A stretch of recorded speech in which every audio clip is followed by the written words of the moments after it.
Hello welcome back to my channel. ഇന്ന് ഞാൻ വന്നിരിക്കുന്നത് ഒരു വെറൈറ്റി റെസിപ്പിയുമായിട്ടാണ്. ഫേസ്ബുക്കിൽ 2 മില്യണോളം ആൾക്കാർ കണ്ട് വൈറലായ ഒരു റെസിപ്പിയാണിത്. അപ്പോൾ ഞാനും ഇതൊന്ന് ട്രൈ ചെയ്യാമെന്ന് വിചാരിച്ചു. അപ്പോൾ ഇതെൻ്റെ കൂട്ടുകാർക്ക് കൂടി ഒന്ന് ഷെയർ ചെയ്യാമെന്ന് വിചാരിച്ച് അപ്ലോഡ് ചെയ്ത വീഡിയോ ആണ് കേട്ടോ ഇത്. അപ്പോൾ വീഡിയോ ഒന്ന് സ്കിപ്പ് ചെയ്യാതെ കാണണേ. അപ്പോൾ നമുക്ക് എങ്ങനെയാണ് ഈ വെറൈറ്റി റെസിപ്പി തയ്യാറാക്കുന്നതെന്ന് ഒന്ന് നോക്കാം. അപ്പോൾ നമുക്ക് വീഡിയോയിലേക്ക് പോയാലോ? ഈ റെസിപ്പി തയ്യാറാക്കാൻ വേണ്ടി ആദ്യമായിട്ട് വേണ്ടത് കുറച്ച് മുട്ടയാണ് കേട്ടോ. അപ്പോൾ 7 മുട്ട ഞാൻ കോഴിമുട്ട എടുത്തിട്ടുണ്ട്. നന്നായിട്ട് കഴുകിയൊക്കെ എടുത്തതാണ്. ഇനി നമുക്കിതൊന്ന് പൊട്ടിച്ച് വേറൊരു ബൗളിലേക്ക് മാറ്റി കൊടുക്കാവേ. അപ്പോൾ ഞാൻ 7 കോഴിമുട്ടയും പൊട്ടിച്ചൊരു ബൗളിലേക്ക് മാറ്റി കൊടുത്തിട്ടുണ്ട്. ഇനി ഇതിലേക്ക് ആവശ്യത്തിനുള്ള ഉപ്പിട്ട് കൊടുക്കാം. അപ്പോൾ ഞാൻ ഇതിലേക്ക് ഒരു 2 പിഞ്ച് ഉപ്പിട്ട് കൊടുക്കുകയാണേ. അപ്പോൾ നമ്മുടെ കോഴിമുട്ടയ്ക്ക് ആവശ്യമായിട്ടുള്ള ഉപ്പിട്ട് കൊടുത്തു. ഇനി നമുക്കിതിലേക്ക് ബാക്കിയുള്ള ചേരുവകളൊക്കെ ചേർത്ത് കൊടുക്കാം കേട്ടോ. കുറച്ച് കറിവേപ്പില, ഒരു വലിയ സവാള ചെറുതായിട്ടൊന്ന് കൊത്തിയരിഞ്ഞതാണേ. തീരെ പൊടിയാക്കേണ്ട ആവശ്യമില്ല, എന്നാൽ തീരെ വലുതാക്കേണ്ട ആവശ്യമില്ല. ഈ മീഡിയം സൈസിൽ ഒന്ന് അരിഞ്ഞെടുക്കുക. ഇത് നമുക്കിതിലേക്ക് ഇട്ട് കൊടുക്കാം. അപ്പോൾ സവാള മൊത്തത്തിൽ ഞാൻ ഇട്ട് കൊടുത്തിട്ടുണ്ടേ.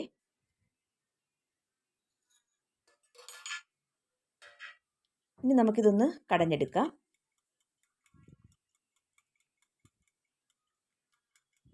അപ്പോൾ ഒരുവിധം കടഞ്ഞെടുത്തിട്ടുണ്ട്. ഇനി നമുക്ക് ഇതിലേക്ക് എരിവിനാവശ്യമായ 2 പച്ചമുളകാണ്, അത് ചെറുതായിട്ട് അരിഞ്ഞത്, അതും കൂടി ഇട്ട് കൊടുത്തിട്ട് ഒന്നും കൂടി നന്നായിട്ട് ഫോർക്ക് വെച്ച് നന്നായിട്ടൊന്ന് മിക്സ് ചെയ്തെടുക്കാം. ഫോർക്ക് വെച്ച് വിസ്ക് വെച്ച് എന്ത് വേണമെങ്കിലും നമുക്ക് നന്നായിട്ടിതൊന്ന് ഒന്ന് മിക്സ് ചെയ്തെടുക്കാവേ. അപ്പോൾ ഉപ്പ് നോക്കിയപ്പോൾ കുറച്ച് ഉപ്പിൻ്റെ കുറവുണ്ടായിരുന്നു. ഒരു പിഞ്ച് ഉപ്പും കൂടി ഞാൻ ഇതിലേക്ക് ഇട്ട് കൊടുക്കുന്നുണ്ട് കേട്ടോ. എന്നിട്ട് വീണ്ടും ഒന്ന് മിക്സ് ചെയ്യാം.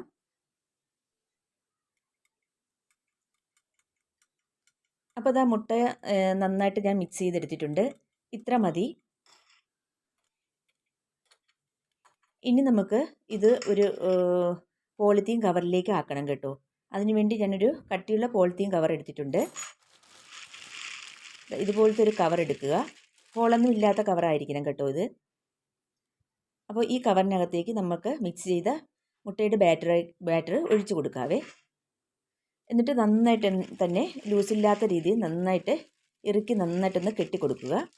ആ കവറ് ബാക്കി ഇതുപോലെ വലിയ കവറാണെന്നുണ്ടെങ്കിൽ അതിൻ്റെ തുമ്പ് വെച്ച് നന്നായിട്ടൊന്ന് ഇറുക്കി ഒന്ന് ടൈറ്റ് ചെയ്തൊന്ന് കെട്ടിക്കൊടുത്താൽ മതി കേട്ടോ. ഞാനിപ്പോൾ ആ കവറിൻ്റെ ബാക്കി ഭാഗം വെച്ച് തന്നെ ഇതുപോലെ ഒന്ന് കെട്ടി മുറുക്കി കൊടുക്കുന്നുണ്ട്. ഇപ്പോൾ ലൂസൊന്നുമില്ല, ആവശ്യത്തിനുള്ള ലൂസേ ഉള്ളൂ. അപ്പോൾ നമ്മുടെ മിക്സ് ചെയ്ത മുട്ട ഞാനൊരു ഹോളൊന്നുമില്ലാത്ത കവറിനകത്തേക്ക് നിറച്ചിട്ട് നന്നായിട്ട് ടൈറ്റായിട്ട് കെട്ടി കൊടുത്തിട്ടുണ്ട്. ടൈറ്റായിട്ട് തന്നെ കെട്ടി കൊടുക്കുക കേട്ടോ, അല്ലെങ്കിൽ വെള്ളം ഇറങ്ങും. അപ്പോൾ പിന്നെ ഞാനിതിലേക്ക് ഒരു സ്റ്റീമർ അടുപ്പത്ത് വെച്ചിട്ടുണ്ട് കേട്ടോ. അതിലേക്ക് കുറച്ച് വെള്ളം ഒഴിച്ചു കൊടുത്തിട്ടുണ്ട്. അപ്പോൾ വെള്ളം ഒരു 1/4 ഭാഗത്തോളം എടുക്കണം കേട്ടോ. ഇത് നന്നായിട്ട് മുങ്ങി നിൽക്കണം. എന്നിട്ട് ഇതിനകത്തേക്ക് ഒരു പാത്രം, ഇതിനകത്ത് കിടക്കത്തക്ക വിധത്തിലുള്ള ഒരു പാത്രം വെച്ച് കൊടുത്തിട്ടുണ്ട്.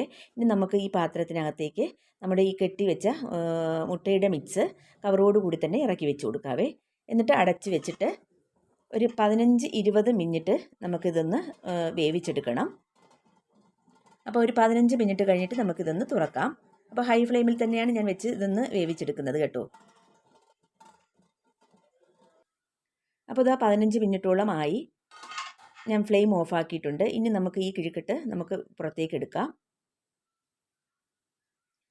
എന്നിട്ടൊന്ന് ചൂടാറിയതിന് ശേഷം നമുക്ക് ഈ പോളിത്തീൻ കവറിൽ നിന്ന് ഈ മുട്ട വേറൊരു പാത്രത്തിലേക്ക് മാറ്റി കൊടുത്തിട്ടുണ്ടേ. അപ്പം നമ്മുടെ മുട്ട നന്നായിട്ട് വെന്തിട്ടുണ്ട്. ഇനി ചെറിയ ചൂടോടുകൂടി തന്നെ ഇതൊന്ന് കട്ട് ചെയ്തെടുക്കാം. അപ്പോൾ കട്ട് ചെയ്യുമ്പോൾ നിങ്ങൾക്ക് ഇഷ്ടമുള്ള രീതിയിൽ കട്ട് ചെയ്യാം. തീരെ ചെറുതായിട്ട് വേണമെങ്കിലും കട്ട് ചെയ്യാം, വലിയ ഇതായിട്ടും കട്ട് ചെയ്യാം. ഞാനൊരു ഇടത്തരം പീസായിട്ടാണ് കട്ട് ചെയ്യുന്നത് കേട്ടോ. അപ്പോൾ നെടുകെ എല്ലാം ഒന്ന് കട്ട് ചെയ്തെടുക്കുക. എന്നിട്ട് ഇത് ചെറിയ പീസുകളാക്കി കട്ട് ചെയ്തെടുക്കുക.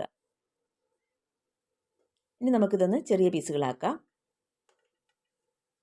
ഞാൻ ഇത്ര വലിപ്പത്തിലുള്ള പീസുകളായിട്ടാണ് കട്ട് ചെയ്തെടുക്കുന്നത്. ഇതുപോലെ തന്നെ ബാക്കിയുള്ള എല്ലാം നമുക്ക് കട്ട് ചെയ്യാം.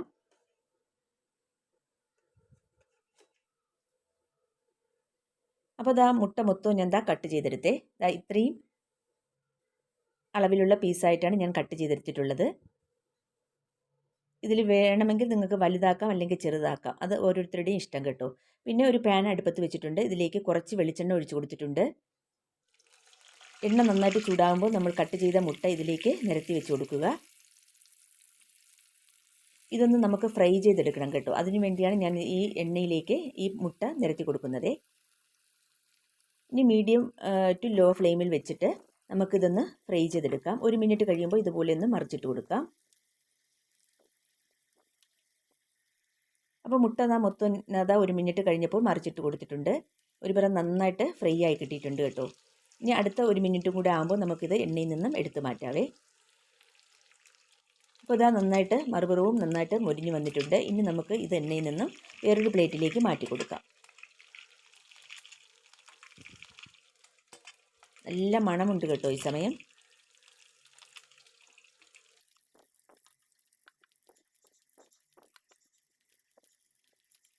അപ്പോൾ നമ്മുടെ ഫ്രൈ ചെയ്ത മുട്ട മൊത്തം ഞാൻ പ്ലേറ്റിലേക്ക് മാറ്റി കൊടുത്തിട്ടുണ്ട്. ഈ എണ്ണ നമുക്ക് ആവശ്യമുണ്ട് കേട്ടോ. അപ്പോൾ ഫ്രൈ ചെയ്ത മുട്ട ഞാൻ പാത്രത്തിലേക്ക് എടുത്തിട്ടുണ്ട്. ഇനി നമുക്ക് ഈ എണ്ണയിലേക്ക് ബാക്കിയുള്ള ഇൻഗ്രീഡിയൻസ് ഒക്കെ ഇട്ട് കൊടുക്കാം. ആദ്യം ഒരു 1/2 ടീസ്പൂൺ കടുകിട്ട് പൊട്ടിക്കാം.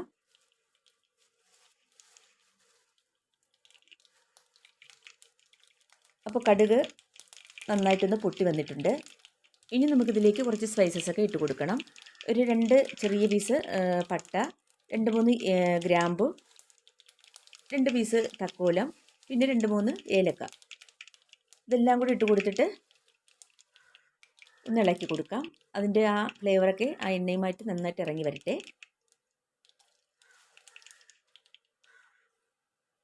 അപ്പോൾ നമ്മുടെ സ്പൈസസിൻ്റെ ഫ്ലേവറൊക്കെ നന്നായിട്ട് ഇറങ്ങി വന്നിട്ടുണ്ട്. ഇതിലേക്ക് കറിവേപ്പില ഇട്ട് കൊടുക്കാം. 2 പച്ചമുളക് നെടുകെ കീറിയതാണ്, അതും കൂടി ഇട്ട് കൊടുത്തിട്ട് നന്നായിട്ട് ഇളക്കി കൊടുക്കാം.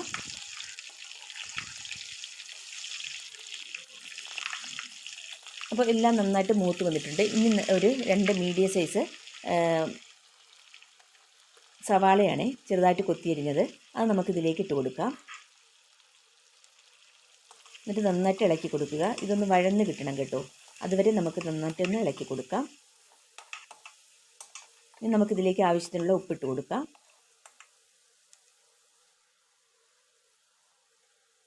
ഒരു 1/2 ടീസ്പൂൺ ഉപ്പ് ഞാൻ ഇതിലേക്ക് ഇട്ട് കൊടുത്തിട്ടുണ്ട്. ഇനി ഒന്നും കൂടി ഇളക്കി കൊടുക്കാം. ഇനി എല്ലാ ഭാഗത്തു നിന്നും നന്നായിട്ടൊന്ന് ഒതുക്കി മധ്യത്തോട്ട് ആക്കി കൊടുത്തതിന് ശേഷം ഒന്ന് അടച്ച് വെച്ചിട്ട് 1 മിനിറ്റ് കഴിഞ്ഞിട്ട് നമുക്ക് വീണ്ടും ഒന്ന് ഇളക്കി കൊടുക്കാം. ഇനി ഇതിൻ്റെ അടപ്പ് വെച്ചൊന്ന് അടച്ച് വെച്ചിട്ട് 1 മിനിറ്റ് കഴിഞ്ഞിട്ട് വീണ്ടും നമുക്കൊന്ന് ഇളക്കിയിട്ട് കൊടുക്കാം.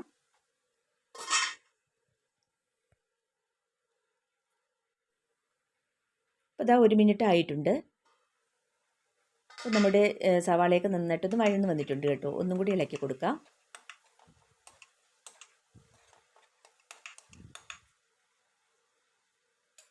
അപ്പോൾ കുറച്ചും കൂടി സോഫ്റ്റ് ആവാൻ വേണ്ടി ഒന്നും കൂടി ഒന്ന് അടച്ച് വയ്ക്കാം.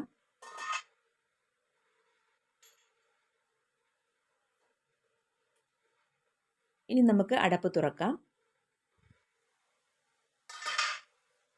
ഇനി നമുക്കിതിലേക്ക് 2 മീഡിയം സൈസ് ടൊമാറ്റോയാണ്, നല്ല പഴുത്ത ടൊമാറ്റോ അരിഞ്ഞത് ഇതിലേക്ക് ഇട്ട് കൊടുക്കാം. ചെറുതായിട്ട് അരിഞ്ഞതാണ്. ഇനി ടൊമാറ്റോയും കൂടി ഒന്ന് നന്നായിട്ട് വഴന്ന് വന്നിട്ട് നന്നായിട്ടൊന്ന് ഉടഞ്ഞ് കിട്ടണം കേട്ടോ. അപ്പോൾ നമുക്കിത് നന്നായിട്ട് എല്ലാം കൂടി ഒന്ന് മിക്സ് ചെയ്ത് ഇളക്കി കൊടുക്കാം. അടച്ച് വെച്ചിട്ട് ഒരു 2 മിനിറ്റ് കഴിഞ്ഞിട്ട് നമുക്ക് തുറക്കാം. അപ്പോൾ 2 മിനിറ്റ് ആയിട്ടുണ്ട്. നമ്മുടെ സവാളയും ടൊമാറ്റോയൊക്കെ നന്നായിട്ട് വഴന്ന് കിട്ടിയിട്ടുണ്ട്. ചെറുതായിട്ട് ഇതുപോലെ ഒന്ന് ഉടച്ചു കൊടുക്കുക കേട്ടോ. അതിൽ സ്പൂൺ വെച്ചൊന്ന് പ്രസ് ചെയ്ത് കൊടുക്കുക.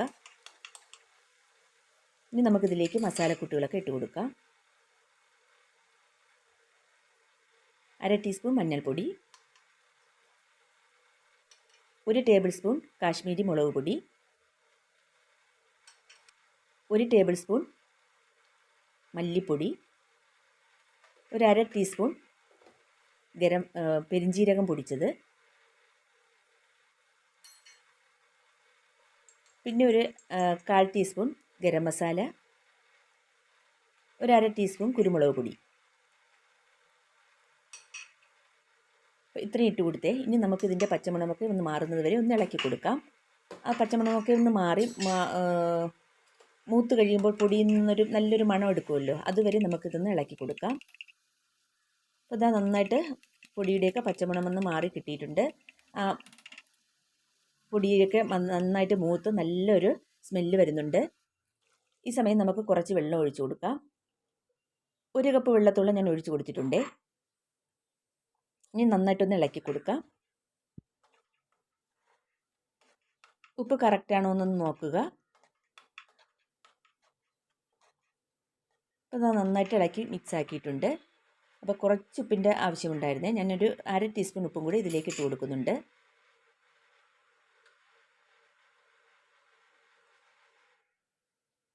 ഇനി ഒന്ന് ഇളക്കി കൊടുക്കാം. ഉപ്പും കൂടി ഇട്ട് ഇളക്കി കൊടുത്തതിന് ശേഷം പിന്നെ അടച്ച് വെച്ചിട്ട് നമുക്കൊരു മിനിറ്റ് നേരം ഇതൊന്ന് തിളപ്പിച്ച് ഒന്ന് കുറുക്കിയെടുക്കണം കേട്ടോ. അപ്പോൾ നമുക്കിതൊന്ന് അടച്ച് വെക്കാം. എല്ലാം പാകത്തിനുണ്ട്. മീഡിയം ടു ഹൈ ഫ്ലെയിമിൽ വെച്ച് കൊടുത്തിട്ട് ഇത് നന്നായിട്ടൊന്ന് തിളപ്പിക്കുക. അപ്പോൾ ഇതാ 1 മിനിറ്റൊക്കെ കഴിഞ്ഞപ്പോൾ നന്നായിട്ട് തിളച്ച് വന്നിട്ടുണ്ട്. തിളച്ച് 2 മിനിറ്റൊക്കെ ആയപ്പോൾ ആ ഗ്രേവിയൊക്കെ നന്നായിട്ടൊന്ന് കുറുകിയും കൂടി കിട്ടിയിട്ടുണ്ട് കേട്ടോ. ഈ സമയം നമുക്ക് 1 ടേബിൾ സ്പൂൺ ടൊമാറ്റോ കെച്ചപ്പ് ചേർത്ത് കൊടുക്കാം. നല്ല ടേസ്റ്റാണേ. കറിക്കൊരു ചെറിയ മധുരമൊക്കെ കാണും ഇതും കൂടി ഒഴിച്ച് കൊടുക്കുമ്പോൾ. എന്നിട്ട് നന്നായിട്ട് ഇളക്കി കൊടുക്കാം.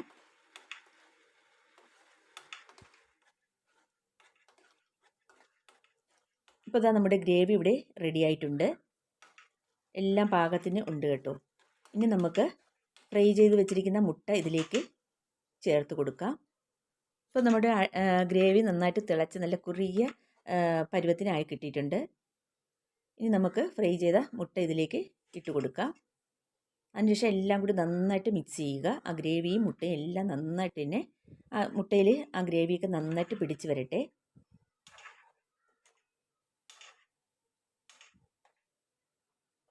എല്ലാം ദാ ഇതുപോലെ ഒന്ന് മറിച്ചും തിരിച്ചൊക്കെ ഇട്ട് നന്നായിട്ട് ആ ഗ്രേവിയായിട്ട് നന്നായിട്ട് പൊതിഞ്ഞ് വരണം കേട്ടോ. അപ്പോൾ അതാ നന്നായിട്ട് മിക്സാക്കി കൊടുത്തിട്ടുണ്ട്. ഇനി ആ മുട്ടയിൽ നന്നായിട്ട് ആ ഗ്രേവിയൊക്കെ ആ എരിവും ഉപ്പും ഒക്കെ പിടിച്ച് വരാൻ വേണ്ടി നമുക്ക് ഒന്നും കൂടി അടച്ച് വയ്ക്കാം. 1 മിനിറ്റ് കഴിഞ്ഞിട്ട് വീണ്ടും തുറക്കാം. അപ്പോൾ ഇതാ നമ്മുടെ മുട്ടയിൽ നന്നായിട്ട് ആ എരിവൊക്കെ നന്നായിട്ട് പിടിച്ച് വന്നിട്ടുണ്ട് കേട്ടോ. ഇനി നമുക്കിതിലേക്ക് ഒരു ചെറിയ ഒരു പൊടിക്കൈയും കൂടി ചെയ്യാനുണ്ട്. 1 പുളപ്പ് നാരങ്ങയുടെ നീരാണ് കേട്ടോ. അത് ഒന്ന് പിഴിഞ്ഞ് ഇതിലേക്ക് ഒഴിച്ച് കൊടുക്കുന്നുണ്ട്. എന്നിട്ട് ഒന്നും കൂടി ഇളക്കി കൊടുക്കാം. അപ്പോൾ ഇതാ നമ്മുടെ വെറൈറ്റി ആയിട്ടുള്ള മുട്ടക്കറി ഇവിടെ റെഡി ആയിട്ടുണ്ട്. ഇത് 2 മില്യണിലേറെ ആൾക്കാർ ഫേസ്ബുക്കിൽ കണ്ട് വൈറലായ റെസിപ്പിയാണേ. അപ്പോൾ ഞാനും ഇതൊന്ന് ട്രൈ ചെയ്യാമെന്ന് വിചാരിച്ചു. അപ്പോൾ എൻ്റെ കൂട്ടുകാർക്കും കൂടി ഇതൊന്ന് ഷെയർ ചെയ്യാമെന്ന് വിചാരിച്ച് അപ്ലോഡ് ചെയ്ത വീഡിയോ ആണേ. അപ്പോൾ നന്നായിട്ട് മിക്സാക്കി കൊടുത്തിട്ടുണ്ട്. ഇനി ഫ്ലെയിം ഓഫ് ആക്കിയതിന് ശേഷം 1 മിനിറ്റ് കൂടി അടച്ച് വെച്ച് ഇതൊന്ന് നെയ്യ് തെളിയാൻ വേണ്ടി വെക്കാം. അതിനുശേഷം തുറന്നിട്ട് കുറച്ച് പച്ച കറിവേപ്പിലയും കൂടി ഇട്ട് കൊടുക്കാം. നാടൻ കറിവേപ്പിലയാണെങ്കിൽ ഇട്ടുകൂടി നല്ലതാണ് കേട്ടോ. ഇത് നാടൻ കറിവേപ്പിലയായിരുന്നു. കറിവേപ്പിലയും കൂടി ഇട്ട് കൊടുത്തതിന് ശേഷം കുറച്ചും കൂടി ടേസ്റ്റ് കൂട്ടാൻ വേണ്ടി നമുക്ക് കുറച്ച് പച്ച വെളിച്ചെണ്ണയും കൂടി ഒഴിച്ച് കൊടുക്കാം. പച്ച വെളിച്ചെണ്ണയും കൂടി ഒഴിച്ച് കൊടുത്തിട്ട് നമുക്ക് അടുപ്പിൽ നിന്ന് ഇറക്കി വെക്കാവുന്നതാണ്. അപ്പോൾ അത് നമ്മുടെ ടേസ്റ്റി ആയിട്ടുള്ള വളരെ വെറൈറ്റി ആയിട്ടുള്ള നമ്മുടെ മുട്ടക്കറി ഇവിടെ റെഡി ആയിട്ടുണ്ട്. ഇത് ഏതുതരം പലഹാരത്തിനുടെയും ബെസ്റ്റ് കോംബോ ആണ് കേട്ടോ. അപ്പോൾ നമുക്കിതൊന്ന് വേറൊരു സെർവിങ് പ്ലേറ്റിലേക്ക് മാറ്റി കൊടുക്കാം. വളരെ ടേസ്റ്റി ആയിട്ടുള്ള ഈ മുട്ടക്കറി നിങ്ങൾ എല്ലാവരും ഒന്ന് ട്രൈ ചെയ്യുക. എല്ലാവർക്കും ഇഷ്ടപ്പെടുമെന്നുള്ള കാര്യം ഉറപ്പാണ്. അത്രയ്ക്ക് ടേസ്റ്റാണ് ഈ കറിക്ക്. എത്ര പലഹാരം കഴിച്ചാലും ഇത് കൂട്ടി കഴിച്ചാലും മതി വരില്ല. അത്രയ്ക്ക് ടേസ്റ്റാണ്. അപ്പോൾ നിങ്ങൾ എല്ലാവരും ഒന്ന് ട്രൈ ചെയ്തിട്ട് നിങ്ങളുടെ അഭിപ്രായങ്ങളൊക്കെ കമൻറ്റ് ബോക്സിൽ എഴുതി അറിയിക്കുക. അപ്പോൾ ഇതാ നമ്മുടെ മുട്ടക്കറി മൊത്തം ഞാൻ ഒരു സെർവിങ് പ്ലേറ്റിലേക്ക് മാറ്റിയിട്ടുണ്ട്. ഒരു രക്ഷയുമില്ലാത്ത മണവും ടേസ്റ്റുമാണ് കേട്ടോ ഈ മുട്ടക്കറിക്ക്.